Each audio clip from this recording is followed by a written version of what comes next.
تم ٹھیک ہو عارف؟ گھبرایا داد کی حالت پر اس کے پاس پہنچا ہے۔ یہاں ٹھیک ہوں، سعید کہاں ہے؟ سرخ سی آنکھیں اس پر ٹکائے سرد لہجے میں پوچھا۔ وہ چلا گیا، عارف نے سمی کی بھیگی آنکھیں دیکھتے کہا۔ الف چونکا، کہاں چلا گیا؟ اور ناسمجھی سے پوچھا، ساتھ ہی سیڑھیوں کی طرف بڑھا بات لینے کے لیے۔ پانی کا بہاؤ اتنا تیز تھا کہ وہ خدا خدا کر کے وہاں سے نکل پایا۔ اس کا ارادہ اپنے ماں باپ کے پاس جا کر ان کی غلط فہمی دور کرنی تھی۔ وہ جانتا تھا اس کا باپ اسے غلط نہیں سمجھے گا، کیونکہ اس کا باپ جانتا تھا کہ الف کبھی غلط نہیں کر سکتا۔ وہ اپنی ماں کی غلط فہمی دور کرنا چاہتا تھا کہ کہیں انہیں اپنی ممتا یا تربیت پر دکھ نہ ہو۔ وہ انہیں جا کر بتانا چاہتا تھا کہ الف کوئی گنڈا نہیں، ان کا اپنا داد ملک کا محافظ ہے۔ بات صرف یہ ہے کہ ان کی یہ شخصیت گہری ہوتی خود سے ہی۔ پر وہ پہلے سعید سے بات کرنا چاہتا تھا کہ کیا سوچا ہے برہان کا۔ اس کا بھائی ایماندار ہے، وہ اب تک چیک کر چکے ہیں، تو ایسا اچھا نہیں کہ انہیں برہان حلوی کا بھی پتہ چل جائے ساتھ۔ اس کے روم میں بند ہونے پر عارف نے بے بسی سے سمی کو دیکھا جو اب ہچکیاں بھر رہی تھی۔ عارف میرا بھائی، میری شہزادی، وہ مجھے بچانے کے لیے اپنی شہزادی کھو گیا، اس نے سسک کر کہا۔ عارف نے اس کے سر پر ہاتھ رکھے نفی میں سر ہلایا۔ بچی مت بنے سمی جی، حوصلہ رکھیں، یہ بھی مت بھولیں کہ آپ کی وجہ سے ہی انہیں شہزادی ملی ہے۔ اگر عالم کو اپنی بیوی کے لیے قہر زمان سے ڈر ہوتا تو اب تک پاکستان ہلا چکا ہوتا۔ اسے معلوم ہے یہ عورتوں کا استعمال کرنے والے مرد کا کبھی مقابلہ نہیں کر سکتے۔ دیکھا نہیں سب کو بھگا دیا۔ الف برہان سب کو سامنے ہٹا کر پھر آیا، کیونکہ وہ ان میں سے کسی کے سامنے بھی آیا تو سیدھا سعید کی گرفت میں آئے گا، اس لیے ہی اس نے ایسا بزدلوں والا کھیل کھیلا ہے۔ وہ اس کا ہاتھ تام کر سمجھا رہا تھا، جبکہ پیچھے سرخ آنکھوں سے کھڑے الف کے چہرے پر سختی پتھروں کی طرح چھائی تھی۔ مطلب میں سمجھا نہیں، تم نے بتایا نہیں عالم کہاں ہے؟ سسٹم پر اس کی پوری رات اور دن کی غائبی شو ہو رہی ہے، کیوں؟ اب وہ عارف کے سامنے کھڑا ہوتا بولا۔ تم ایسے سرد ہو کر بات کیوں کر رہے ہو؟ عارف نے ابرو جھکا کر پوچھا۔ حالانکہ غلطی اس کی ہی تھی، اسے گھڑی اتارنی ہی نہیں چاہیے تھی، اور اب ان سے غصہ ہو رہا تھا۔ تم جواب دے رہے ہو، اس نے جتا کر کہا اور اس کے سوال کو نظر انداز کر دیا۔ سمی جی آپ جائیں کھانا کھائیں، میں آتا ہوں۔ وہ مسکرایا اور آگے آفس کی طرف بڑھ گیا، جبکہ مٹھیاں بھینچے سپاٹ چہرے کے ساتھ الف اس کے پیچھے گیا۔ وہ سخت پتھر کا بت بنا آفس میں دیوار گیر LED پر چلتی رات کی نیوز دیکھ رہا تھا، جو اب بھی وقفے وقفے سے دکھا رہے تھے۔ دلہن کی طرح سجے الوی ولا جو برقی کمکموں سے داد نے اپنے ہاتھوں سے دوستوں کے ساتھ مل کر سجایا تھا، بڑے ارمانوں سے۔ ان ارمان کی جگہ وہاں لاشیں نکالی جا رہی تھیں۔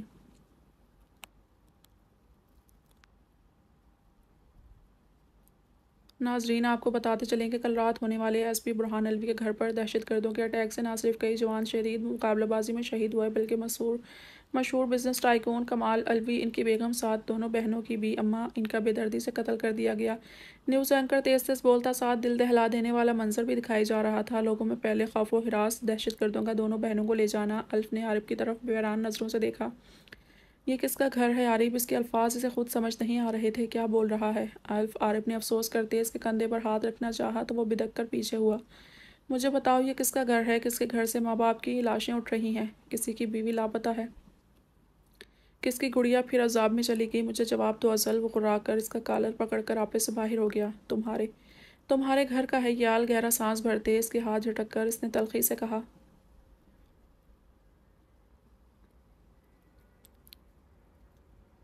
کیا بکواس کر رہے ہو؟ یہ میرا گھر کیسے ہو سکتا ہے؟ وہ چلا اٹھا کہ باہر موجود سمی بھی سہم گئی۔ الف ہوش میں آؤ، تمہارا ہی گھر ہے۔ کندھے سے پکڑ کر جھنجھوڑتے ہوئے وہ غرایا کے بپرے زخمی شیر کی طرح گرم گرم تیز سانسیں لیتا لہو لہان آنکھوں سے اسے دیکھنے لگا۔ اگر یہ میرا گھر ہے تو میرے ماں باپ کہاں ہیں؟ میری بونی کہاں ہے؟ میری گڑیا کہاں ہے؟ کہاں ہیں وہ ڈھول جشن لوگ؟ یہ لہو لہان کیوں ہے؟ لاشیں کیوں نکل رہی ہیں شادی والے گھر سے؟ وہ ایک کے بعد دوسری چیزیں اٹھائے LED پر مارتا خونخوار بنا دھاڑ رہا تھا۔ کیونکہ الف صاحب نے غلطی کی ہے، اس کی ایک چھوٹی سی غلطی اس کی دنیا برباد کر گئی۔ تم جانتے تھے تمہاری ذرا سی غلطی تمہاری دنیا تباہ کر سکتی تھی، پر تم نے اسے نظر انداز کر دیا اور وہ کر دکھایا جو ایک ایجنٹ کبھی نہیں کر سکتا۔ کبھی کوئی سیکرٹ ایجنٹ بھروسہ نہیں کرتا کسی پر، نہ ہی خود پر تم نے اندھا اعتماد کیا اور ٹھوکر کھائی۔ پر یاد رکھنا اس میں غلطی نورالعین کی نہیں ہے۔ اس نے جو کیا ایک فخر کی بات تھی کہ اسے اپنے شوہر کو بھی نہ دیکھتے ملک کا غدار سمجھتے اسے پھانسی تک پہنچانا چاہا۔ تمہیں اس پر فخر ہونا چاہیے، پر وہ معصوم تھی، نہ سمجھ، تمہیں اس کے سامنے آنا ہی نہیں چاہیے تھا، اور اگر آئے تو اس کا شک دیکھ کر حقیقت بتا دینی چاہیے تھی۔ اگر ہو سکتا تو اس پر نظر رکھ لیتے۔ عارف آہستہ سے اسے سمجھا رہا تھا، جبکہ الف لب بھینچے آنکھیں درد سے میچے سرخ چہرے کے ساتھ نیچے بیٹھا تھا۔ تباہ ہو گیا عارف، سب کچھ چھن گیا مجھ سے، وہ میری ماں، میرا باپ، سب چلے گئے، بھی اماں بھی چلی گئی۔ عارف سب ختم ہو گیا، وہ سسکتا ہوا بولا۔ میرا سجا سنورا گھر ماتم میں بدل گیا، اور اسے بدلنے والی صرف وہی تھی، وہی نورالعین تھی جسے میں خود سے زیادہ چاہتا تھا۔ اس پر میں نے آنکھیں بند کر کے یقین کیا، اسے میں نے اپنی سانسوں سے زیادہ چاہا۔ اس کی ذرا سی تکلیف پر میں خود تڑپ اٹھ جاتا تھا۔ اس نے کیا کیا ذل، نہ صرف ایک وار میں داد کو مار دیا بلکہ الف کو بھی ریزہ ریزہ کر دیا۔ کیوں؟ کہاں کمی رہ گئی تھی میری محبت میں؟ تم کہتے ہو کہ اس نے وطن کے لیے کیا، حیوان کو پھانسی دلانے کے لیے کیا؟ نہیں، اس نے سب مجھے برباد کرنے کے لیے کیا۔ اس نے الف کو صرف دھوکے کی اتنی بڑی سزا دی ہے۔ میں نے اسے کہا تھا صرف کچھ وقت دو، مجھے لمحات کا فاصلہ رہا تھا۔ اندازہ لگا سکتے ہو میرے ارمانوں، میری محبت کا جنازہ اٹھائے میں بھاگ رہا تھا۔ کیسی تکلیف ہوئی تھی جب میرا بھائی مجھ پر گولیاں چلا رہا تھا۔ کیسی تکلیف ہوئی تھی جب پیچھے اپنے ماں باپ کی اذیت کو سوچتا کہ ان کا بیٹا حیوان ہے۔ وہ بپھر کر لہو آنکھوں سے اسے دیکھتا گرجا تھا۔ اس نے تباہ کیا، نہ صرف الوی کو، داد کو بھی مار دیا، ختم کر لیا سب کچھ۔ میں چھوڑوں گا نہیں، اسے تڑپاؤں گا، زندگی جہنم بنا دوں گا اس کی۔ نفرت ہے نا اسے الف سے، حیوان ہے نا اس کی نظروں میں الف، اب حیوان ہی رہے گا۔ کبھی معاف نہیں کروں گا اسے۔ اس نے میرے ماں باپ چھین لیے، مجھ سے میری بونی چھین لی۔ میں نورالعین کو کبھی معاف نہیں کروں گا۔ اس نے مجھے برباد کیا ہے اپنے شک میں۔ اس نے میرے وجود کو کانچ کے ٹکڑوں میں تقسیم کر دیا ہے۔ توڑوں گا اسے، ذرا ذرا بے نشان کر دوں گا میں اسے۔ وہ سب کچھ ختم کر گئی ہے۔ عارف کسی کو نہیں چھوڑا میرے لیے۔ وہ نیز میں دکھائے اپنے باپ کا دھندلا چہرہ یاد کرتا بے آواز قالین کو دیکھتا رونے لگا۔ عارف خاموش تھا، اسے دیکھتا رہا۔ عالم کہاں ہے اور قہر زمان کیسے پہنچا میرے گھر؟ اسے کیسے معلوم ہوا کہ میں یہاں ہم سب گھر میں نہیں؟ ایک دم اٹھ کر وہ سرخ آنکھوں سے عارف کو دیکھتا سرد لہجے میں پوچھنے لگا۔ عارف کب سے اس کی بدگمانیاں نورالعین کے لیے سن رہا تھا۔ اس کے ایک دم سامنے آنے پر گہرا سانس بھر کے اس کی اذیت سے چور نظروں سے آنکھیں پھیر گیا۔ عالم کا کچھ معلوم نہیں، وہ کہاں گیا ہے؟ اسے جب یہاں سمیہ کے بارے میں کال کر کے بلایا گیا تو اسے ٹھیک دیکھ کر جب جا رہا تھا کہ راستے میں ہی اس کی گاڑی پر اٹیک ہو گیا اور وہ ان سے لڑنے کے لیے اترا تھا، پر وہ بھاگ گئے تھے۔ البتہ اس کی گاڑی بلاسٹ ہو گئی تھی اور جب تک وہ بھاگتا وہاں پہنچا زمان دونوں کو لے کر جا چکا تھا۔ پھر وہاں جب ہم پہنچے تب وہ خاموش کمرے میں کھڑا تھا۔ اس کے بعد بریگیڈیئر جنرل نے بھی اسے سمجھایا کہ ہمیں کنگ اور زمان دونوں زندہ چاہیے، پر اس نے کہا اگر میری بیوی کو کچھ ہوا تو اس سے کوئی امید نہ رکھے۔ شہریار آفس میں داخل ہوتا ہوا بولا۔ عارف اور الف دونوں اس کی سمت پلٹے۔ کسی کو نہیں معلوم سے کیا مراد ہے؟ کیا وہ اب ہمارے ساتھ نہیں؟ داد چونک کر بولا۔ ظاہر ہے اس نے سب ہم پر چھوڑا تھا اور جب ہماری طرف سے چوٹ پڑے گی تو وہ کیا اب بھی ہمارے ساتھ کام کرے گا؟ وہ نورالعین کی بات کھول کر گیا کہ اس نے کچھ کیا ہے، کیونکہ جاتے ہوئے سعید عالم ہی اس کا ثبوت مٹا گیا تھا۔ اس سے وہ سمجھ گیا تھا کہ وہ اس کی نادانی کے بارے میں کسی کو نہیں بتانا چاہتا، خاص کر کے داد کو۔ شاید تبھی وہ بھی چھپا گیا تھا کہ زمان نورالعین سے بات کرتا تھا یا اس نے کوئی وائس بھیجی تھی سعید کو نورالعین کے موبائل سے جاتے ہوئے۔ پر ایسا کیسے ہو سکتا ہے؟ زمان کو کیسے معلوم کہ گھر میں ہم نہیں اور یہ اس کا وقت پر سب کے نہ ہونے پر اندر آ گیا؟ مطلب کوئی تو گھر میں اس سے ملا ہوا ہے جس نے اسے ہر لمحے میں واقفیت دی اور ساتھ دیا اتنا بڑا قدم اٹھانے، سب سے کھیلنے پر۔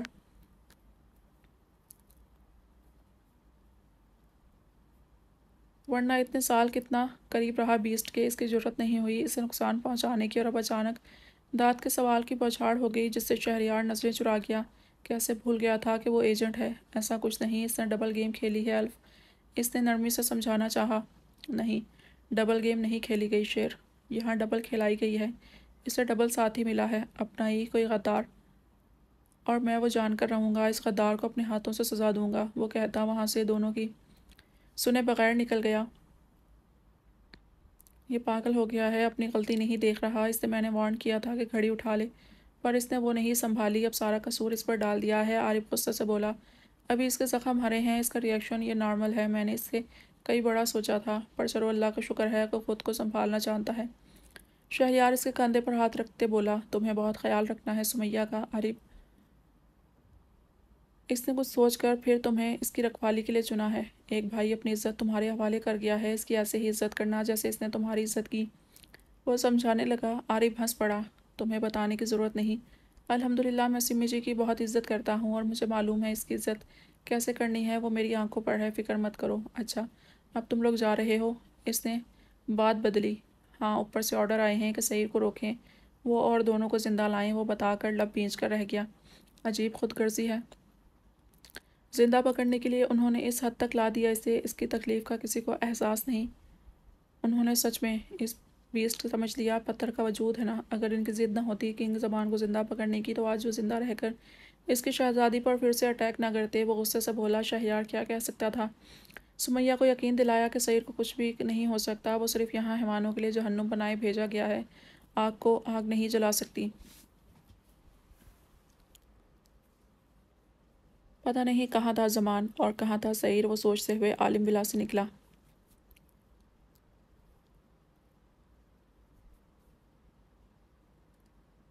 میں نہیں کھاؤں گی، سنا تم نے؟ وہ ہاتھ مار کر ٹرے کو پیچھے پھینکتی چلائی۔ زمان کے ساتھ موجود اس کے دیونما آدمی نے گھور کر اسے دیکھا۔ ہم سے زبان چلائے گی؟ نہیں کھائے گی۔ زوردار تھپڑ مارتے وہ اس کے بالوں کو پکڑ کر چہرہ اونچا کرتا اس پر دھاڑا کہ اس کی ہچکیاں نکل گئیں، جبکہ منہ میں خون کا ذائقہ گھل گیا۔ اسے چھوڑ دو، وہ کھائے گی، مت مارو، ہور سے سکتی ہوئی زمان کے ہاتھوں سے زبردستی کھانا کھاتی بولی۔ اس کا پور زخم تھا، وہ ہوش میں آتی چیختی چلاتی تھی۔ نتیجتاً اس کو ٹھوپروں پر رکھ دیا تھا، بال منہ نوچ کر اس پر جتایا گیا تھا کہ وہ کتنی بڑی غلطی کر رہی ہے۔ وہ کسی کنگ کے پاس جانے والی ہے۔ رونے سے شاید اس کی آنکھوں سے نکلا خون پوری آنکھوں پلکوں پر پھیل گیا تھا، جسے نہ وہ دیکھ پا رہی تھی، نہ ہی خود کا یا اپنی بہن کا بچاؤ کر پا رہی تھی، بلکہ اس حال نما روم کے کونے میں سکڑی سمٹی پڑی تھی اور سامنے اس کی بہن کے بالوں سے پکڑے وہ حیوان زبردستی اس کے منہ میں نوالے ڈالتا اس کی سانسیں روک رہا تھا۔ نہ جانے کتنے گھنٹے رش ڈرائیونگ کمشنر کی پوری سپورٹ کے ساتھ وہ افغانستان کے شہر جلال آباد کے ایک چھوٹے سے گھر میں موجود تھیں۔ جب ہوش آیا تو اس نے چیخنا چلانا شروع کیا، اپنی بہن کو خود میں چھپانا چاہا، پر اس کے چھوٹے سے نازک وجود کو ہی زخم لہولہان کر دیا گیا کہ اب وہ مدھم سانسیں لیتی ہی نیچے پڑی تھی۔ چپ کر کے کھاؤ، کل ہمارا نکاح ہے اور میں چاہتا ہوں اسے کنگ کے پاس بھیج دیں، ہم یہاں سے نکاح کر کے چلے جائیں۔ مٹھی میں جکڑے اس کے بالوں کو سختی سے جھٹکا دیتا وہ بولا کہ حور کی آہیں نکل گئیں۔ عالم، ان آہوں میں صرف اس کی ہی صدا تھی، اس کی ہی پکار تھی۔ پتہ نہیں کیوں زندہ رہ گئی، کیوں واپس اس جہنم میں آ گئی، کیوں اپنے شہزادے سے پچھڑ گئی، کچھ بھی تو وہ معصوم نہیں جانتی تھی۔ اس کا دماغ کہاں کام کر رہا تھا، وہ صرف ہوں ہاں میں سر ہلا رہی تھی۔ ہمیشہ جو خوف اس کے رگوں میں پلتا آیا تھا کہ جب وہ اسے لے جائیں گے تو اس کی کیا حالت ہوگی، شاید مر جائے گی، پر نہیں، وہ مری نہیں، بلکہ اپنا ہی دماغی توازن کھو کر بیٹھی رہی۔ وہ نہیں سمجھ رہی نکاح پر نکاح ہونے سے کیا ہوگا، وہ نہیں جانتی تھی کہ اس کا عالم کب آئے گا، بس اتنا جانتی تھی کہ ایک عالم تھا جو اسے موم کی گڑیا کی طرح رکھتا تھا۔ اس کی یادیں، اس کا لمس، اس کی آہٹیں تھیں جن کی آس پر وہ اسے پکار رہی تھی، باقی کچھ بھی تو جان نہیں پا رہی تھی۔ وہ جانتی تھی اس کی بہن ماری جا رہی ہے، اس کا برا حال ہے، پر وہ کچھ نہیں سوچ پا رہی تھی، بس اس کی چیخوں پر ذرا سی ہمت کر کے گڑ گڑا جاتی جیسے وہ اس کے لیے۔ پھر اسے چھوڑ دو، اسے مت مارو، وہ میری بہن ہے، اسے جانے دو۔ وہ روتی ہوئی بولی۔ زمان ہنس پڑا۔ ضرور چھوڑ دیں گے، کچھ ہی دیر میں اسے چھوڑ دیں گے ہم۔ وہ فرش پر نڈھال پڑی اس چھوٹی سی لڑکی کی مدھم سانسیں لیتے وجود کو دیکھتا ہوا بولا۔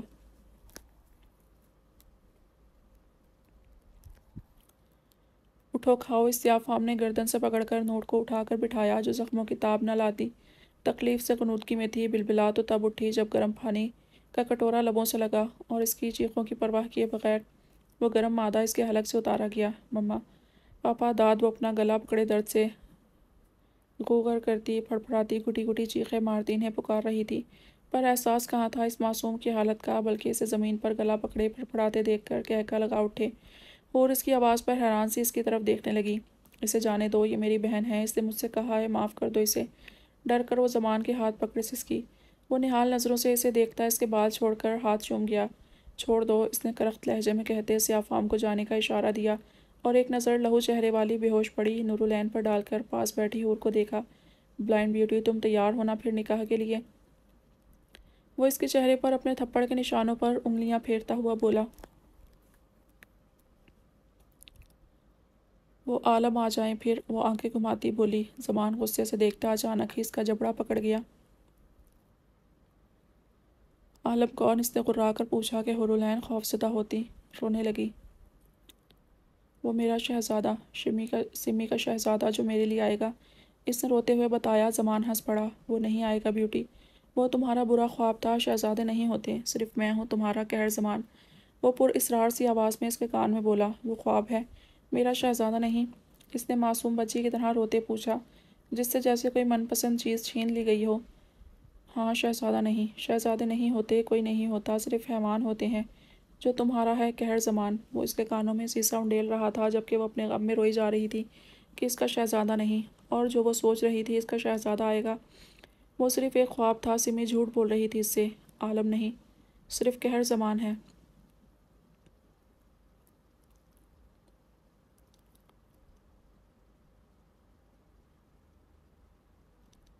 بھائی ہاسٹل میں ایک ہی پوزیشن میں بیٹھے ہوئے برہان کو دیکھتا الف اس کی طرف لپکا۔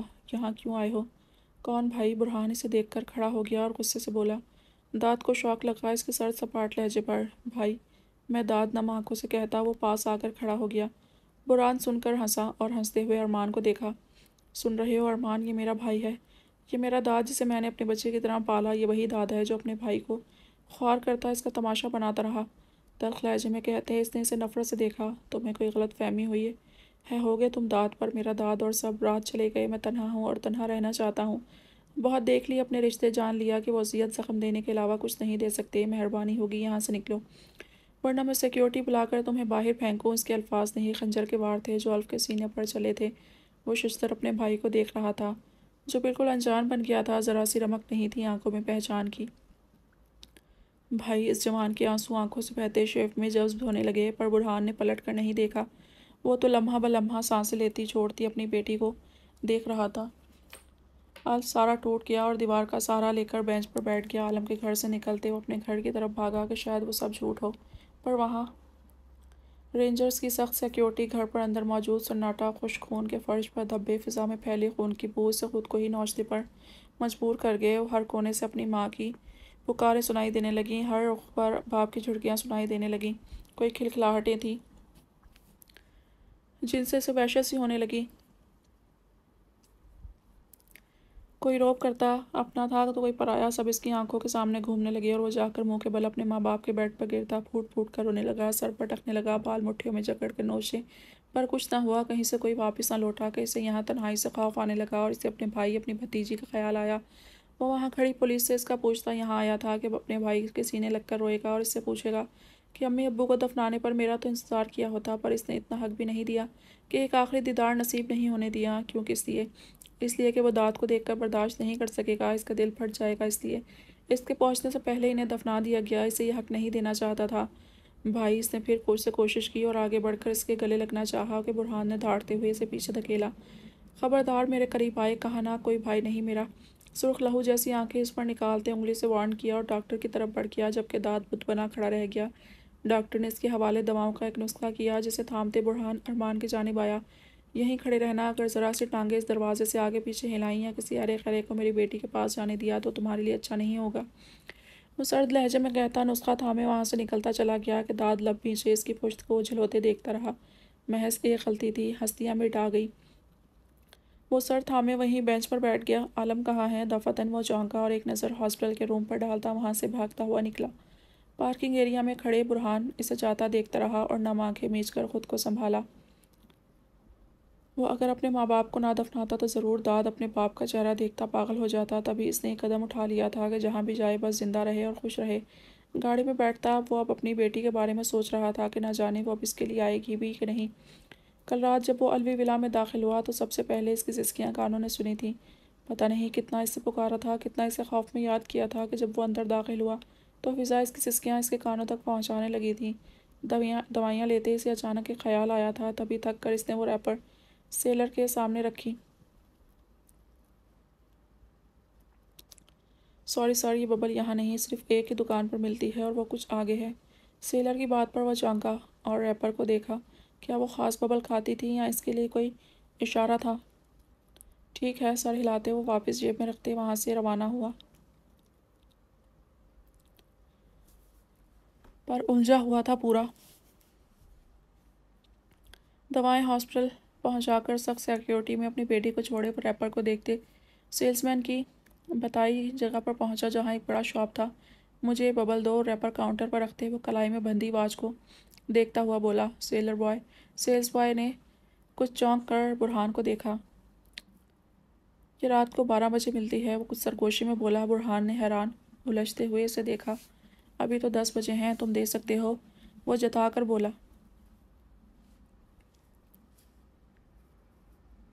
سیلز بوائے نے نفی میں سر ہلا دیا۔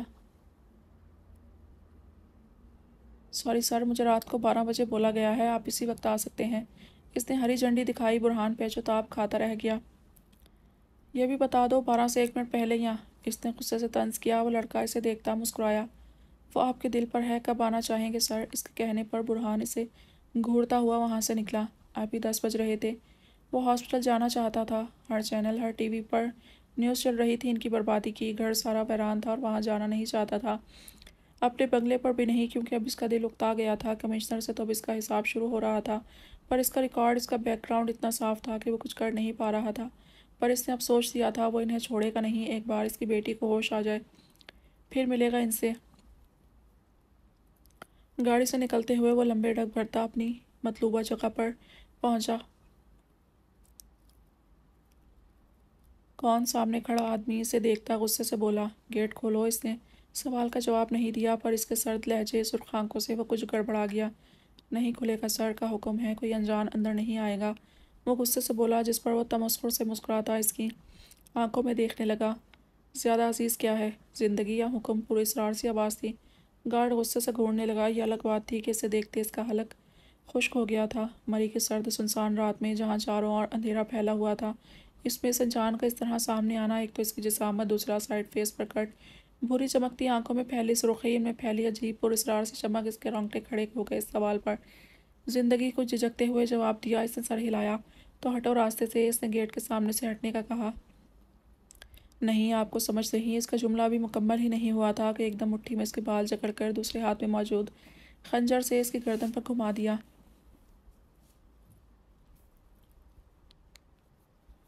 مجھے منافق لوگوں سے سخت نفرت ہے۔ اس کی گردن سے پھوارے کی مانند نکلتا خون اس کے کپڑوں پر پڑ رہا تھا، اور اس کی ابلی آنکھوں میں دیکھتے کیس نکال کر ایک جانب پھینک دیا جہاں وہ ذبح ہوئے جانور کی طرح پھڑپھڑا رہا تھا۔ گیٹ کھول کر وہ اندر داخل ہوا اور آس پاس نظریں ڈالتے ہوئے اپنے قدم اٹھاتا دھمک کی آواز سے آگے بڑھ رہا تھا۔ اس کے ہاتھ میں موجود خنجر کی نوک سے ٹپ ٹپ خون کی بوند گر رہی تھی۔ فضا میں سفید برف کے چھوٹے چھوٹے قطرے اڑ رہے تھے۔ ٹھنڈک سے جسم کا سارا خون رگوں میں جم رہا تھا، پر اس کے اندر بھڑکتی آگ اسے ٹھنڈک کا احساس کہاں دلا پا رہی تھی۔ وہ حیوان بنا ہوا تھا، وہی جسے وجود میں لایا گیا تھا، کسی کے ہاتھ میں نہ آنے والا، کسی کی نہ سننے والا حیوان بھی اس کا روپ لیے وہ ہر جذبے سے عاری ہو گیا تھا۔ صرف ایک جذبہ تھا اس کے اندر جس کے لیے وہ مر مٹ سکتا تھا، اس کی شہزادی کا جذبہ۔ وہی جذبہ اس کے اندر پل رہا تھا، باقی اس کا دماغ کچھ بھی سوچنے کے لائق نہیں بچا تھا۔ وہ پیچھے کتنے خون کرایا، کتنی لاشیں بچھائی ہیں وہ نہیں جانتا تھا، اسے صرف کمشنر تک پہنچنا تھا، اور اس کے لیے اس نے خون کی ندیاں بھی بہانی پڑیں تو اس سے پیچھے نہیں ہٹے گا وہ لاؤنج میں داخل ہوا تو دھندھما اندھیرا پھیلا ہوا۔ وہ چلتا ہوا سیڑھیوں کی جانب بڑھا۔ ایک روم کے سامنے رکتے اس نے دروازہ ناک کیا۔ کون؟ اندر سے کمشنر کی کرخت آواز آئی۔ اس نے جواب نہیں دیا بلکہ پھر سے ڈور ناک کیا۔ مضبوط انگوٹھے کی آواز فضا میں ٹھک ٹھک سی ہونے لگی۔ مرے جا رہے ہو؟ وہ اپنے گارڈ کو گالیاں دیتا ہوا اٹھا اور دروازہ کھولنے لگا۔ سعید کے لب پر اصرار سے مسکرائے۔ کمشنر گاؤن کی ڈوریاں باندھتا دروازہ کھولا۔ نظریں اس کی جھکی ہوئی تھی ڈوریوں پر مرکوز۔ تمہیں کہا تھا ڈسٹرب مت کرنا، اور کسی کو بتانا بھی مت کہ میں یہاں ہوں، پھر کیوں شکل یہاں لے کر آئے ہو؟ کمشنر نے کرخت لہجے میں کہتے پاس دیوار پر ہاتھ بڑھا کر لائٹ جلائی۔ وہ داخل ہو کر دروازہ بند کر چکا تھا۔ آپ سعید؟ کمشنر نے جب دروازہ بند ہوتے دیکھا اور پھر گارڈ کی جگہ سعید کو دیکھ کر اس کی سانسیں رک گئیں۔ وہ خوفزدہ سا پیچھے ہوا۔ قہر زمان کہاں ہے؟ سعید اس کی حالت کو نظر انداز کرتا بولا۔ کون قہر زمان؟ سعید، آپ ایک کمشنر کے گھر میں گھس آئے ہیں، اندازہ ہے میں آپ کو کیا سزا دے سکتا ہوں؟ اسے اپنے ہاتھ پاؤں کپ کپاتے ہوئے محسوس ہوئے جب وحشت زدہ نظریں اس سرخ خنجر پر پڑیں۔ تم سے بہتر کوئی نہیں جانتا، میرا وقت برباد مت کرو کمشنر، اس نے سخت لہجے میں کہتے خنجر سامنے کیا اور خون سے رنگے خنجر پر انگلی پھیری۔ اس کے کپڑوں پر لگے خون خنجر کے ساتھ ہاتھ کو بھی بھیگا سرخ دیکھ کر وہ سمجھ گیا کہ ایک قتل نہیں کر کے آیا، وہ بالکل حیوان بن گیا ہے۔ اس نے سوچا تھا صبح ہوتے ہی وہ یہاں سے بھی چلا جائے گا، سعید کو اس کا معلوم نہیں پڑے گا، پر اس کے تاثرات دیکھ کر وہ سمجھ چکا تھا سعید عالم سب جانتا ہے کہ وہ قہر زمان سے ملا ہوا ہے۔ سعید، میرا یقین کرو، میں کسی قہر… اس کی بات مکمل ہونے سے پہلے ہی سعید نے ہاتھ گھمایا اور اس کے چہرے پر سیدھا کٹ دیا کہ وہ چیختا بلبلا کر بروقت بائیں آنکھ میچ گیا، ورنہ وہ بھی ساتھ چلی جاتی۔ سچ بتاؤ کمشنر، ورنہ اب آنکھ جائے گی، اس نے وارن کیا۔ مارنا ہے تو مار دو، پر میں نہیں جانتا کون قہر زمان۔ روتے ہوئے منہ پر ہاتھ رکھے وہ درد سے دھاڑا جبکہ خون نکلتا اس کی گردن گاؤن کے اندر جا رہا تھا۔ تم جتنی سیفٹی سمجھ کر مجھ سے چھپتے یہاں آئے ہو، پر یہ تمہاری بھول ہے کہ سعید تم تک نہیں پہنچ سکتا۔ بات اس بار ملک معصوموں کی نہیں، بات اس وقت شہزادی کی ہے، اس کی بہن کی ہے، وہ بیلٹ میں خنجر لگا کر کہتا چیئر وسط میں کھینچ لایا اور اب کچھ ڈھونڈنے لگا۔ کمشنر اس خون میں لت پت سعید کو دیکھتا خوفزدہ تھا جو اس کی سمجھے سنے بغیر اپنے کیے جا رہا تھا۔ اسے نظروں میں رکھتے ہوئے آہستہ سے ٹیبل کی دراز سے گن نکالنے لگا، بہت آہستہ سے، بغیر آواز کیے، پر وہ کیا جانتا تھا کہ سامنے والا موجود انسان نہیں رہا، ابھی اس کا ہاتھ دراز پر ہی گیا تھا کہ جھٹکے سے پیچھے سر کے بالوں کو مٹھی میں جکڑے زوردار ٹکر دیوار پر دے ماری۔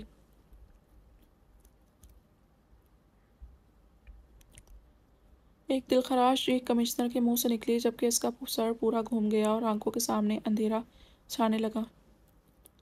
کوئی ہوشیاری نہیں، سرسراتی آواز میں کہتے اسے بالوں سے پکڑ کر چیئر پر پھینکا اور اسے گرنے سے پہلے چیئر کو پکڑ لیا۔ کمشنر خاموشی سے سر تھامے بیٹھا تھا۔ سہیر نے بیڈ کے نیچے پڑے لڑکی کے دوپٹے کو دیکھا اور اٹھا لیا۔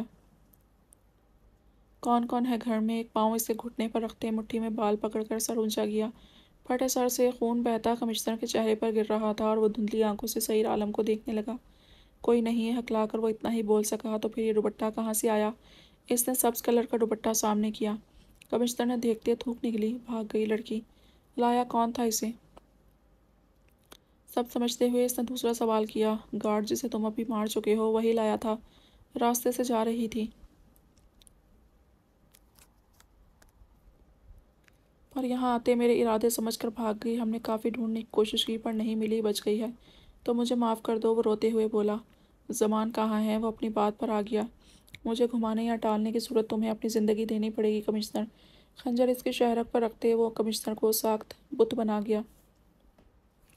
تمہیں کیا لگا تھا باہر کہو گے اپنی بیٹی کی برتھ ڈے پر امریکہ گئے ہو تو میں مان لوں گا تمہارا ہاتھ نہیں میری شہزادی کی اغوا کی پلاننگ میں؟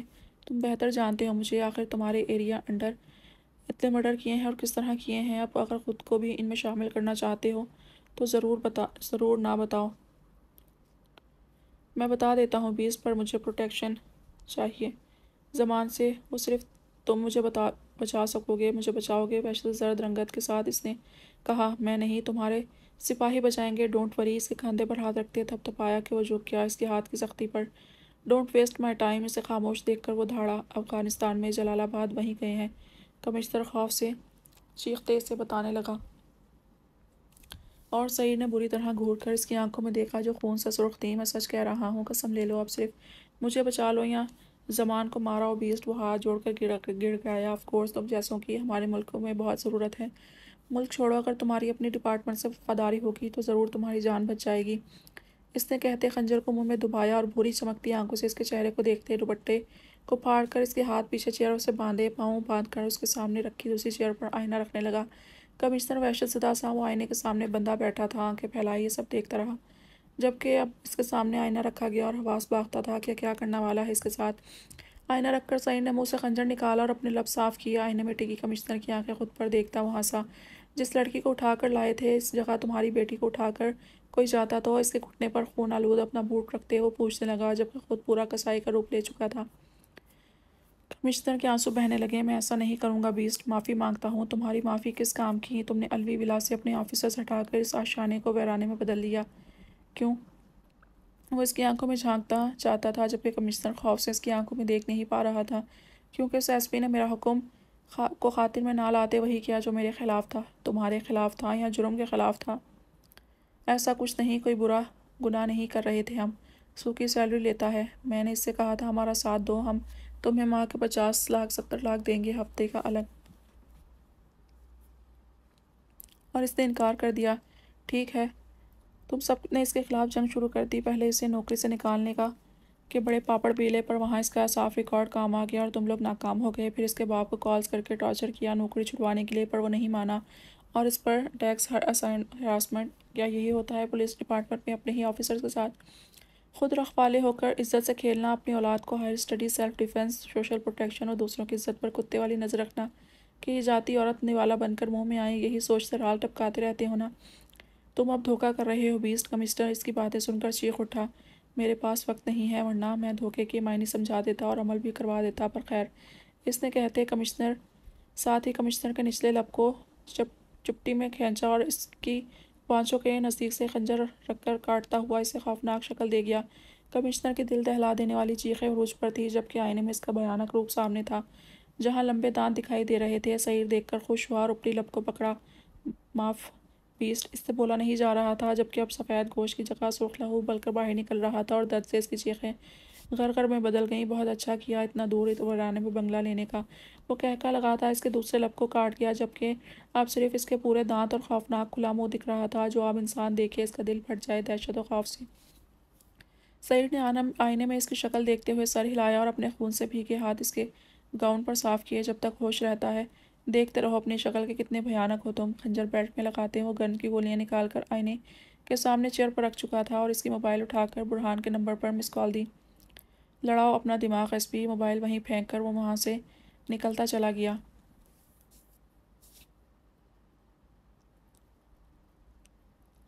نہیں ملا۔ کہاں چلا گیا کوئی اندازہ نہیں۔ داد اپنی پوری ٹیم کے ساتھ 20 کے ساتھ زمان کے اڈے کو خالی دیکھ کر بپھر گیا۔ ہمیں کوشش جاری رکھنی چاہیے، وہ ہمیں ضرور ملے گا۔ شہریار نے ہمت بندھائی۔ ملے گا؟ کیسے ملے گا؟ اس نے کمشنر کے سب لوگوں کو مار دیا ہے۔ اب ہم کیسے معلوم کروائیں کمشنر کہاں ہے؟ تمہیں معلوم ہے؟ ہمیں صرف اس کا پتہ ہے کہ زمان سے ملا ہوا ہے، اور اسے ضرور معلوم ہوگا زمان کہاں ہے۔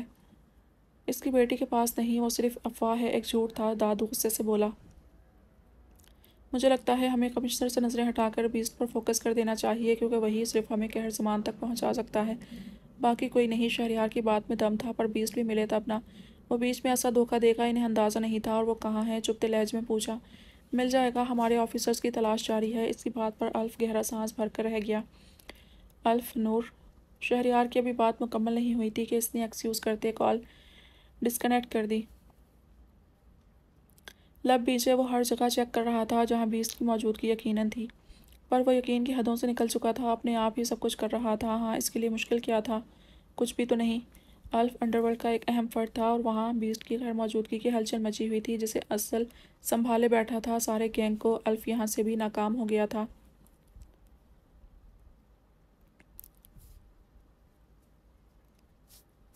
بیسٹ، تمہارا سیکرٹ سروس سے اتنے سالوں کا ساتھ ہے، یوں ایک منٹ میں توڑ رہے ہو؟ وہ دکھ سے سوچتا ہوا گاڑی تیز رفتاری سے ڈرائیو کرتا کراچی کی حدود سے نکل چکا تھا۔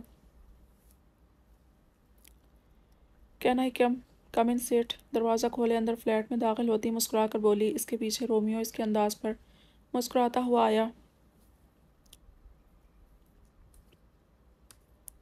تم آلریڈی اندر داخل ہو چکی ہو۔ سیٹ black long coat black glasses پہنے لیڈی باس کو اندر آتے دیکھ کر غصے سے بولا۔ گریٹ، میں تمہاری آئی سیٹ چیک کر رہی تھی، وہ کہتی ہوئی اس کے سامنے صوفے پر بیٹھی۔ سیٹ نے اس کے بیٹھنے پر گلاس لبوں سے ہٹا کر اپنے پاس بیٹھی لڑکیوں کو جانے کا اشارہ کیا۔ وہ سر ہلاتی چلی گئیں۔ تب وہ اس کی جانب متوجہ ہوا، جبکہ نظریں رومیو پر تھی، جو بے تکلف سامنے سے انگور اور لیگ پیس اٹھا کر کھا رہا تھا۔ تمہاری یہاں آنے کی وجہ لیڈی باس، یہ تمہارا پاکستان نہیں، تم جانتی ہو۔ یہاں تمہاری حکومت نہیں۔ سیٹ، حکومت نہیں، ہماری وحشت ہے جو پوری دنیا پر چھائی ہے۔ ملک ممالک گننا چھوڑ دو۔ ٹانگ پر ٹانگ چڑھائے اس نے کونی صوفے کے پیک سے ٹکائی بادام سے پھول منہ بھرے۔ رومیو اسے دیکھتا دل پر ہاتھ رکھ گیا جو دھک دھک کر رہا تھا۔ یار، کتنے دن ہو گئے چلگو سے نہیں کھائے۔ وہ دوسری طرف چلقوں سے دیکھ کر تڑپ کر ان سے مٹھیاں بھر کر اپنی جیبیں بھرنے لگا۔ کام کی بات کرو، وہ غصے سے بولا۔ ہم پاکستان کیوں آئے تھے؟ رومیو کو مزید مٹھیاں بھر کر اپنے رومال باندھتے دیکھ کر اس نے بوٹ کا منہ ٹیبل کی ایک سائڈ مارا کہ ٹھا کے ساتھ وہ ایک جانب گری۔ رومیو اور سیٹ ہڑبڑا گئے۔ ٹیبل سمیت سب کچھ اب نیچے پڑا تھا، اور رومیو خونخوار نظروں سے مسکان کو گھور رہا تھا۔ جواب نہیں دیا۔ سیٹ کو پہلو بدلتے دیکھ کر وہ بیلٹ سے گن نکال دی بولی۔ دیکھو مسی لیڈی باس، میں وہاں کام سے آیا تھا۔ اس لڑکی کے ریپ کا مجھ پر الزام لگایا ہے تمہارے گینگ نے۔ اوکے، وہ مان کر سر ہلا گئی اور اپنے کوٹ سے ایک لفافہ نکال کر اس کی گود میں پھینکا۔ سیٹ نے ناسمجھی سے دیکھتے وہ لفافہ اٹھایا اور اسے کھولتے دیکھا تو اس کی خود کی تصویریں تھیں، جس میں اس کے چہرے پر ناخن لگے تھے، جبکہ دوسری میں وہ لڑکی روتی ہوئی اس کے گھر سے نکل کر بھاگ رہی تھی۔ سیٹ کی رنگت زرد پڑ گئی۔ یہ کیس تمہارا نہیں، میں اس کے بارے میں ازل سے بات کروں گا، تم بیچ میں مت آؤ مسی۔ وہ غرا کر بولتا اٹھ کھڑا ہوا۔ بیٹھ جاؤ سیٹ، ابھی میری بات مکمل نہیں ہوئی، وہ غرا کر بولی۔ رومیو کی آنکھوں میں تارے چمک اٹھے، جبکہ سیٹ گڑبڑا کر بیٹھا۔ البتہ اب لاؤنج میں گارڈز چاروں طرف ہتھیاروں سے لیس آ چکے تھے۔ چلغوں سے کھاتے رومیو نے حیرت سے دیکھا، پر مسی سرسری نظر ڈال کر سیٹ کی طرف رخ کیا۔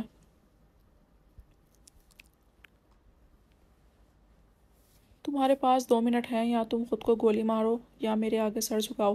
کیس اوپر لڑیں گے جب ملاقات ہوگی، وہ ٹریگر پر انگلی رکھ کر بولی اور اپنا پاؤں ہلانے لگی۔ تمہیں سمجھ نہیں آ رہا؟ میں نے نہیں کیا اس کا ریپ۔ میں کیوں سر جھکاؤں؟ نکلو بھی ورنہ یہاں سے لاش جائے گی تمہاری۔ وہ ببھر کر اٹھ کھڑا ہوا۔ مسکان متبسم ہو کر اس کے چمچوں کو دیکھتی کندھے اچکا گئی۔ وہ اٹھی۔ رومیو حیران ہوا، کیا سچ میں اس کی جولیٹ جا رہی تھی ہار مان کر؟ ویل سی اپنے گلابی لبوں کو مدھم سی حرکت دے کر لانگ بوٹ کے ٹک ٹک کے ساتھ اس نے جانے کے لیے رخ موڑا۔ بھائی ایک رومیو ششتر سا اس کے سنہری بال پشت پر دیکھتا کندھے اچکا کر سیب کی اجازت لے کر اس کے پیچھے بھاگا۔ جہاں گارڈز نے ہتھیار نیچے کیے وہیں سیٹھ نے سکون کا سانس لیا اور اپنا خشک حلق تر کرتے مشروب کا گلاس منہ سے لگایا ہی تھا کہ تبھی فضا میں ٹھا کے ساتھ اس کے پیچھے کھڑا گارڈ دھڑام سے نیچے گرا۔ آہ کرتے چیخ کے ساتھ سیٹھ کے منہ سے گلاس نیچے گر پڑا اور اس نے وحشت زدہ ہو کر پیچھے پڑے اپنے آدمی کو دیکھتے سامنے دیکھا تو وہ دراز قد سنہری بالوں والی لڑکی اس کے دیکھنے پر مسکان پاس کرتی سر کو دائیں طرف مخصوص جنبش دی۔ باقی یہ تمہارے لیے کہنے کے ساتھ اس نے گن کو بیلٹ میں لگایا۔ جہاں رومیو شستر تھا وہیں فضا میں فائرز کی آواز گونج اٹھی۔ وہ کلا بازی مارتی ایک سے ان کا ہتھیار چھین کر ان پر ہی حملہ آور ہوتی۔ اس کے گارڈ کے سر منہ سینے کا نشانہ لے رہی تھی اور پلر کے پاس کھڑا تیز تیز ہاتھ چلاتا چلغوزے چھیل کر منہ میں ڈال رہا تھا۔ وہ تیری ابھی وہ جولیٹ کے ذہن میں جکڑا ہوا تھا کہ ایک گارڈ کی گھومتی ہوئی لات اس کے سر کا نشانہ لینے لگی۔ یہ تو شکر تھا وہ وقت پر جھک گیا، نتیجتاً اس کے سارے چلغوزے فرش پر پڑے تھے۔ سالے تیری آنکھیں، تو نے میرے چلغوزے ضائع کر دیے۔ وہ زخمی بنا دھاڑتا اس کے کانوں کو پکڑے اپنے گھٹنے پر مار رہا تھا، پر وہ تو سر کے تھے۔ گھومتے سر کے ساتھ اس گارڈ نے اپنے بچاؤ کے لیے ہاتھ پر مارتے چیخ کر کہا۔ رومیو چونک گیا۔ ہاں یار بات میں تو دم ہے، ایک دم اسے چھوڑتے ہوئے خجالت سے کہا۔ گارڈ اپنا سر تھامتا لڑکھڑانے لگا اور رومیو نیچے بیٹھا چلغوزے سمیٹ رہا تھا۔ وہ اکیلی ہی مقابلہ کر رہی تھی۔ وقتاً فوقتاً اس پر بھی نظریں جا رہی تھی اور وہ جانتی تھی یہ اس کا بدلہ ہے شادی کا نہ بتانے پر، اور اگر وہ بتاتی تو وہ اسے کڈنیپ کر لیتا۔ یہ بھی جانتی تھی یہاں آتے ہوئے وہ اسے پہلے ہی بتا چکا تھا کہ آج تم مر جاؤ گی اور ایس پی بیوہ ہو جائے گا، کیونکہ اگر مسی کڈنیپر کی نہیں تو ایس پی کی بھی نہیں ہوگی۔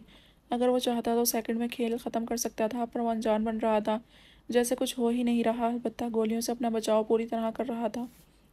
یوں مسلسل گھومتے سر کو سنبھالتے اس گارڈ نے گن اٹھائی اور رومیو کے سر کا نشانہ لینے لگا۔ وہ سرسری سی ایک نظر ڈال کر واپس نیچے دیکھنے لگا، جبکہ اس گارڈ کی انگلی ٹریگر پر بھی نہیں پہنچی تھی کہ اس کے کان، منہ، آنکھ، ناک سے آہستہ سے خون کی بوندیں نیچے گری اور ساتھ ہی خود لہرا کر رومیو کے رومال میں رکھے چلغوزے کے ڈھیر پر آ گرا۔ وہ صدمے میں اسے دیکھتا رہا۔ ہوا میں آتی گولی اس کے سر کو جنبش دینے پر کان کے پاس سے سرسراتی ہوئی پلر میں ٹھا سے لگی اور ہوش یہ دنیا میں لوٹا۔ سالے کی بد نظر لگ گئی ہوگی۔ بڑبڑا کر ہاتھ اس نے جھاڑے۔ جب نظریں مسکان کی طرف اٹھائیں تو وہ آخری بندے کا نشانہ لے رہی تھی۔ اسے پھر سے صدمہ لگا اسے زندہ دیکھ کر۔ سیٹھ حواس باختہ سا کھڑا تھا، جبکہ مسی گارڈ کے سینے پر اپنا بوٹ میں مقید پاؤں رکھے اب اس کے سینے کا نشانہ لے رہی تھی۔ اب سیٹھ، وہ چلتی ہوئی سیٹھ کے سامنے رکی۔ مسی، میں تم لوگوں کے گینگ کا حصہ رہ چکا ہوں۔ اس کی بات مکمل ہونے سے پہلے اس نے گن کا رخ اس کی طرف کیا۔ سیٹھ کانپتا لرزتا ہوا اس کے قدموں میں بیٹھ چکا تھا۔ یہاں سائن کرو۔ اس نے پیپرز پین کوٹ سے نکال کر اس کے سامنے کیے۔ وہ ہراساں الجھ کر اسے دیکھنے لگا۔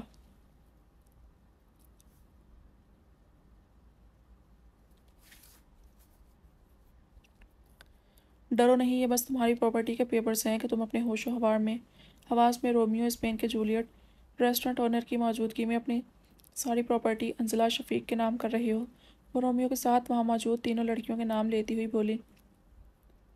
سیٹھ کے پاس کوئی چارہ نہیں تھا، اپنی زندگی کی جمع پونجی سے سکتے اس لڑکی کے نام کر گیا جس کے ساتھ اس نے زیادتی کی تھی۔ پیپر سائن کرنے پر رومیو نے اٹھا کر پڑھے تو آنکھیں چندیا گئیں۔ مجھے لگتا ہے نیکسٹ مجھے اس لڑکی کو کڈنیپ کرنا چاہیے، وہ دل میں سوچتا ہوا معنی خیزی سے مسکرایا۔ منہ کھولو، اس نے آرڈر دیا۔ سیٹھ حواس باختہ ہو گیا۔ کیوں؟ دیکھو میں نے کر دیا سب جو تم نے کہا، اب مجھے جانے دو۔ وہ ڈرتا ہوا ہاتھ جوڑ گیا۔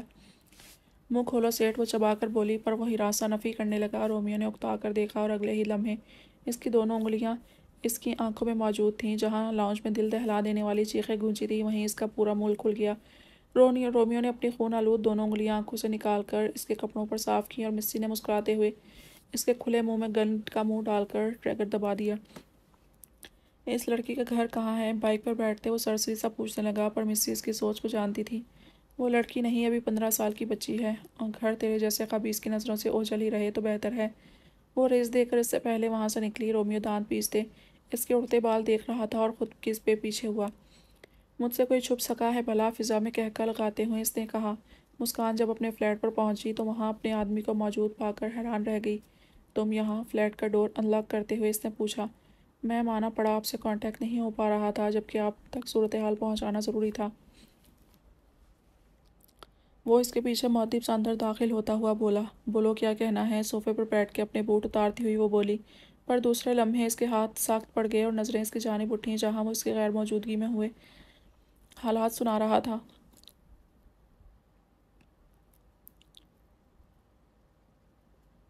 میم، آپ کی بیٹی ہاسپٹل میں ایڈمٹ ہے، جبکہ میڈم آپ کا بچہ۔ وہ قہر زبان۔ مجھے ابھی اسی وقت پاکستان کی ٹکٹ چاہیے، موو بیک فاسٹ۔ وہ گھبرا کر اٹھی اور اپنے اتارے بوٹ واپس پہنے۔ میرا بچہ، وہ پاگلوں کی طرح بڑبڑاتی ہوئی اپنے بال مٹھیوں میں جکڑ گئی، جبکہ نظروں کے سامنے وہ سفید بلینکٹ میں دبکی ہوئی سوئی ہوئی گلابی چہرے والی حورالعین لہرائی، ساتھ ہی کانوں میں مما گونجا۔ سوامی، اس کی کیا حالت ہوگی؟ برہان کے چہرے کے ساتھ آسیہ بیگم کمال، نورالعین سب کے چہرے لہرائے۔ اسے لگا وہ طیش میں پاگل ہو جائے گی۔ سنہری آنکھوں میں لہو سا اتر آیا اور وہ ضروری چیزیں سمیٹ رہی تھی۔ بریف کیس اٹھا کر اس نے فلیٹ لاک کیا کہ پیچھے ہی رومیو کو کھڑا پایا۔ تم پاکستان جا رہی ہو؟ وہ حیران سا پوچھنے لگا۔ مسی نے خاموشی سے سر ہلایا، البتہ اس کی آنکھوں پر گلاسز تھے جن سے وحشت دیکھنا ناممکن و منزہ تھا۔ پر میرے ریسٹورنٹ میں ابھی لوگ بیٹھے ہیں، وہ صدمے سے بولا۔ تم زیادہ بکواس کرتے اچھے نہیں لگتے۔ ہاں رومیو، اس نے مسکراتے ہوئے کچھ سرد نظروں سے گھورا کہ وہ لب بھینچ کر وہاں سے نکلی۔ ویسے اماں نے بھی یہی کہا تھا، وہ پیچھے آتا ہوا بولا۔ تمہارے چلغوزے ختم ہو گئے۔ اپنی گاڑی میں بریف کیس رکھتی وہ اس کی طرف متوجہ ہوئی جو خود بیٹھنے کے لیے ڈور کھول رہا تھا۔ ہاں یار، وہیں بد نظر لگ گئی سیاہ گینڈے کی۔ اس کی توجہ بٹی کہ مسی کا گھومتا ہوا مکہ اس کے منہ پر پڑا، جس پر وہ کراتا ہوا آہ کر کے پیچھے ہوا اور وہ پھرتی سے گاڑی میں بیٹھتی لاک لگائے وہاں سے نکلی۔ تمہیں میں چھوڑوں گا نہیں جولیٹ، دھوکہ دیا ہے تم نے 2 دفعہ مجھے۔ رومال سے اپنے ناک کا خون صاف کرتے وہ بڑبڑایا اور جیب سے چلغوزے نکال کر کھانے لگا۔ اسے لگا تھا وہ اس سے مانگے گی، اس لیے ہی چھپا دیے تھے، پر اسے کیا معلوم تھا کہ وہ ایسا دھوکہ دے گی۔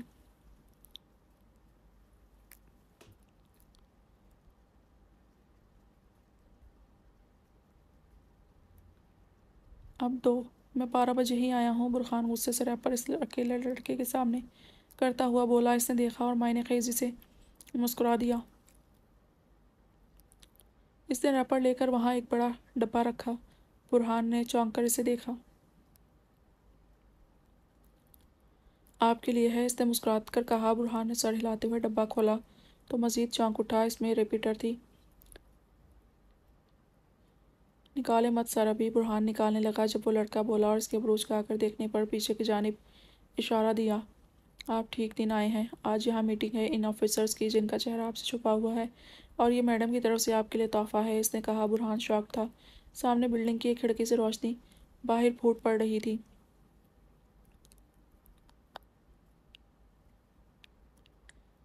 یہ ریپیٹر اٹھا کر آپ ہماری ٹیم کا حصہ بن سکتے ہیں، ہماری فل سپورٹ ملے گی۔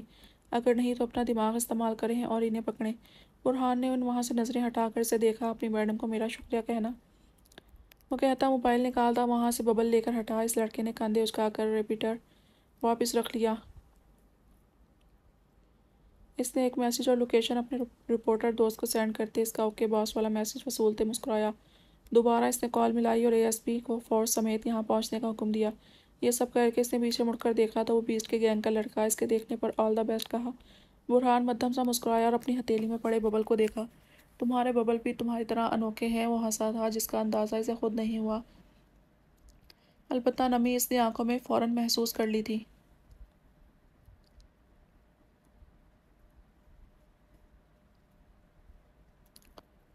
یہ تم رات رات کو ڈیوٹی کرنا کب چھوڑ گئے؟ دوسرے آفیسرز تو آرام سے پڑے ہوتے ہیں اور تم اتنی بڑی رینک پر ہونے کے باوجود سپاہی کی طرح گلیوں میں گھومتے رہتے ہو۔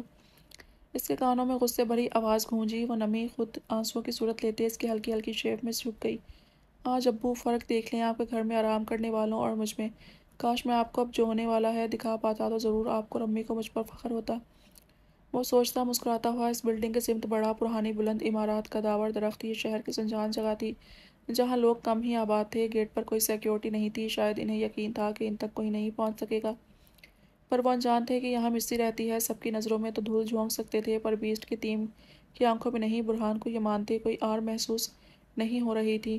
وہ ابھی گیٹ کے پاس پہنچا تھا کہ پیچھے قدموں کی آواز پر مڑا جہاں دور کئی گاڑیاں رکی تھی جبکہ اس کا دوست پوری ٹیم کے ساتھ آ رہا تھا۔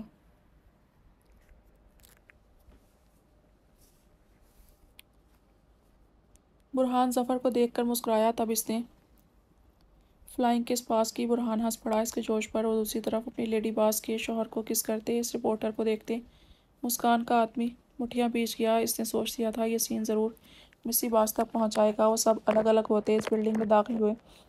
چھوٹے چھوٹے رومز پر بنی بلڈنگ 7 منزلہ عمارت تھی۔ سر آگے پہرا ہے، اے ایس پی نے رپورٹر کو سمجھاتے ہوئے برہان کو مخاطب کیا۔ وہ آگے بڑھا اور اس جگہ کو دیکھا تو سچ میں آگے ہتھیار لیس آدمی کھڑے تھے۔ ایسا کرو تم لوگ یہیں رکو، جب میں میسج کروں تب آنا۔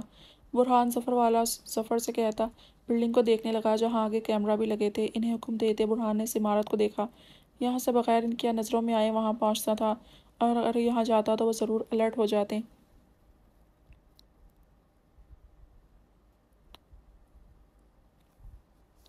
باہر آؤ، وہ کہتا وہاں سے نکلا اور باہر آ کر ایس پی کو اشارہ دیے اوپر چڑھنے کے۔ وہ مسکرا دیے۔ ظفر تم سب یہی رکو، اے ایس پی صغیر تم جا کر سوئچ بورڈ آف کر دینا اور جب اندھیرا ہو جائے تو سب کو سیکنڈز میں اوپر جا کر خاتمہ کرنا ہے۔ Understand officer? یس سر، وہ آہستہ سے بولیں۔ اور برہان کی اجازت ملنے پر صغیر اوپر چڑھ گیا اور کچھ ہی دیر میں پوری بلڈنگ میں اندھیرا چھا گیا۔ وہ جلدی سے اندر بڑھے تو کچھ پائپ کے وسیلے اوپر چڑھے۔ برہان اندر سیڑھیوں کی طرف بڑھا اور اندھیرے میں وہ بغیر ہتھیار کے اپنے ہاتھوں کا ہنر دیکھتا مضبوط ہاتھ سے منہ بند کیے انہیں گراتے گئے۔ مزید اوپر سیڑھیاں چڑھتے اس نے پیچھے ظفر کو میسج کیا جسے پڑھ کر وہ اپنی ٹیم کے ساتھ اندر بڑھے۔ سر یہاں تو بہت کچھ موجود ہے، اے ایس آئی نے برہان کو مخاطب کیا۔ وہ اس کی طرف متوجہ ہوا تو نظریں وہاں رکھی پیٹیوں پر پڑیں۔ گلوز ہیں؟ اس نے ایک آفیسر سے پوچھا۔ اس نے فوراً اپنے گلوز اتار کر دیے جنہیں پہنتے برہان نے وہ پیٹیاں کھولیں۔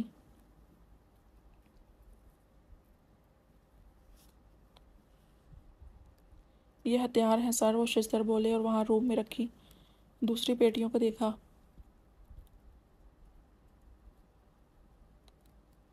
شروع ہو جاؤ ظفر، وہ معنی خیزی سے مسکراتا بولا اور میسج اے ایس پی کو کیا جسے پڑھتے ہی سوئچ آن کیا۔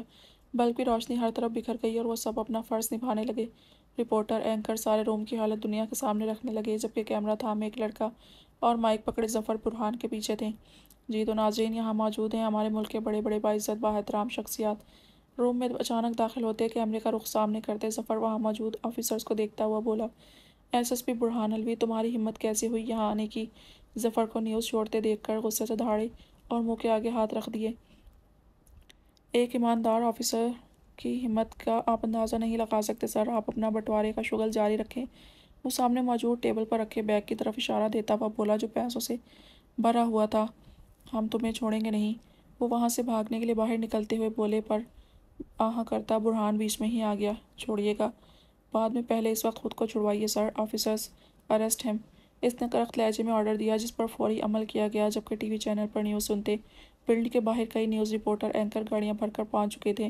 بلڈنگ میں ہلچل مچ گئی، چیخیں دھاڑیں، سینئر آفیسرز کی دھمکیاں عروج پر تھیں جنہیں ظفر اپنی نیوز چینل کی زینت بنا رہا تھا اور برہان اینکرز رپورٹر میں گھرا ہوا بتا رہا تھا کہ سب آفیسرز ایک جیسے نہیں ہوتے، کوئی اپنا ایمان بیچ کر کھاتا ہے تو کوئی حلال اپنے حق کا۔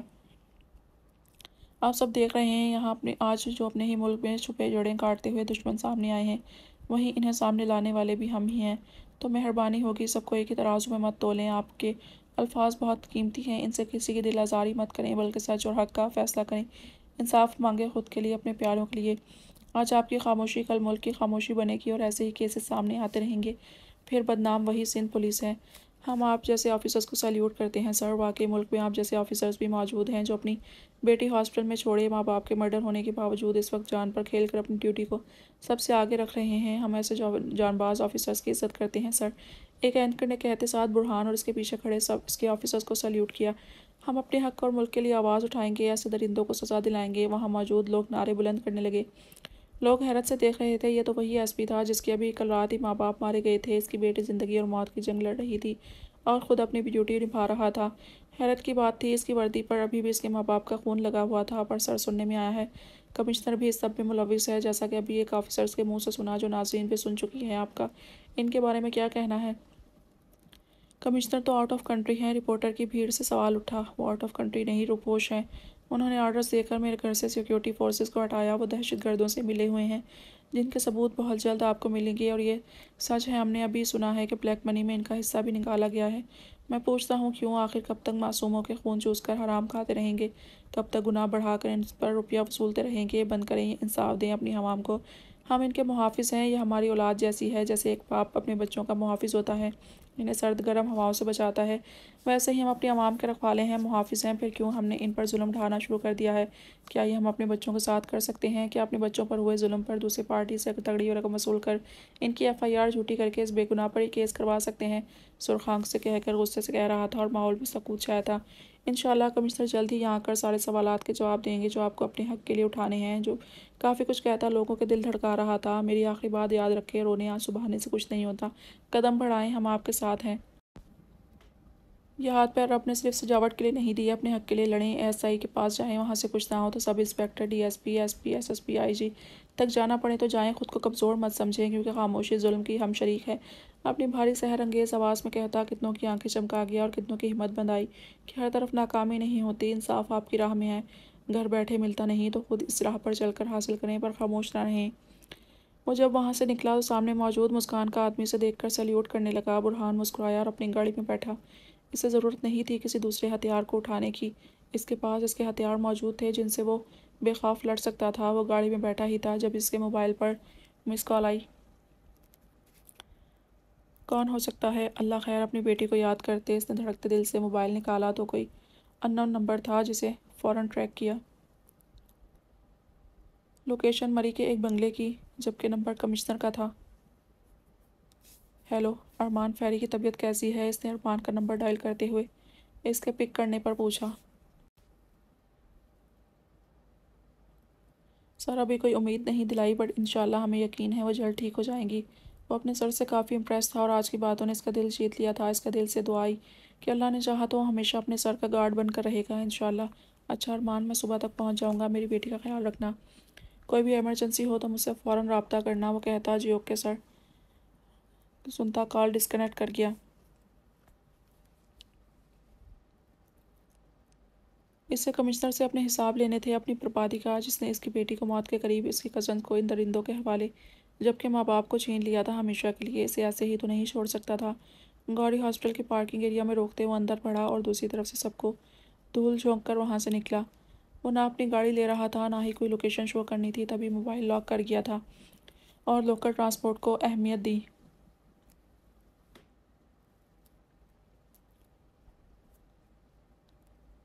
ہور اس کے دکھتے حلق سے بھاری زخموں پر خراشیں ڈالتے سرگوشی حلق سے برآمد ہوئی۔ آنسو باہر آنے کو مچل رہے تھے، پر آنکھوں کا چپک جانا بھی اذیت ناک تھا۔ اس کا سجا سراپا پور زخم بن چکا تھا، جبکہ وجود سے ٹیسیں اٹھ رہی تھیں۔ مما، وہ زمین پر ہاتھ مارتی کروٹ بدلنے کے لیے کوشش کرنے لگی، پر ناکام ہو گئی۔ ٹیسیں اس قدر جان لیوا تھیں کہ اس کی منہ سے سسکیاں نکل گئیں۔ اسے اپنی بہن کی فکر ستانے لگی۔ پتہ نہیں کیا کرے گا اس کی معصوم بہن کے ساتھ وہ۔ یا اللہ مجھے ہمت دے، میرے مالک۔ وہ اپنے حلق سے کچھ کہہ نہیں پا رہی تھی، زمین پر سیدھی پڑی، سسک کر بے آواز بے آنسو رونے لگی۔ وہ اسے پکارنے لگی اور ذرا سی کوشش کی، لگا جیسے حلق میں کسی نے خنجر گھونپ دیا ہو۔ کیا ان حیوانوں نے اسے گلے میں اس لیے گرم مادہ انڈیلا تھا کہ وہ زخمی ہو کر کچھ بول نہ سکے؟ اور ایک بار پھر اس نے کوشش کی اور وہ ناکام نہیں ہوئی۔ مدھم بھاری آواز کے ساتھ اس کی سرگوشی نکلی اور وہ درد سے تڑپ کر چیخنے کے لیے مچلنے لگی۔ پاپا، ہمیں بچا لیں، مجھے بہت تکلیف ہو رہی ہے، مجھ سے نہیں برداشت ہو رہا، یہ اندھیرا، یہ اذیتیں، یہ وحشتیں، کوئی تو ہماری مدد کرے، کوئی تو ہمیں یہاں سے نکالے۔ یا اللہ، آپ کے پاس اتنی سی غلطی کی یہ سزا ملتی ہے، لیکن یہ دنیا ہی درندگی کا گھر بن چکی ہے۔ وہ دل ہی دل میں روتی اپنے حلق سے تھوک نہیں نکل پا رہی تھی، جبکہ پیاس سے اس کا پورا وجود ناکارہ ہو گیا تھا۔ وہ تڑپ رہی تھی پانی کے لیے، پر وہ کہہ نہیں سکتی تھی، نہ ہی پی سکتی تھی۔ یہ کتنا اچھا ہے نا۔ وہ سلیو لیس سفید برائڈل گاؤن میں بالوں کا جوڑا بنائے صوفے پر بیٹھی تھی۔ ہاں، اور تم نے پہنا ہے تو اور بھی خوبصورت ہو گیا ہے، زمان پاس بیٹھا ہوا بولا۔ نکاح ہو جائے گا نا تو میں نورالعین کو دکھاؤں گی۔